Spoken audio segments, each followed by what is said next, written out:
बाबा सरेंडर आहे 25 दिवसांनी बाबा सिलेंडर.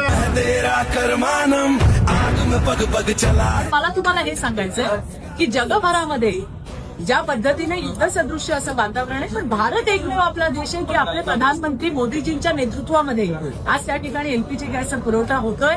राज्याचे सन्माननीय मुख्यमंत्री देवाभाऊ हे सातत्याने प्रयत्न करतायत आणि त्यामुळे पॅनिक होण्याचं कारण नाही. बघा, असंही कुठल्याही ठिकाणी जाऊन तुम्ही विचारा, आज जर गॅस बुक केला तर तो 25 दिवसांनी मिळतो. त्यामुळे तो मिळणारच आहे. परंतु झालंय काय की विरोधकांनी अफवा पसरवल्यामुळे की आता मिळणारच नाहीये, आता गॅसच मिळणार नाहीये असं म्हणून लोक पॅनिक झालेत आणि गॅस एजन्सीच्या समोर उभे राहील. आणि म्हणून मी आता तेच म्हटलं की वडेट्टीवार आणि नाना पटोलेंनीही आता गॅस बुक केला तर 25 दिवसात त्यांच्या घरी येणार आहे.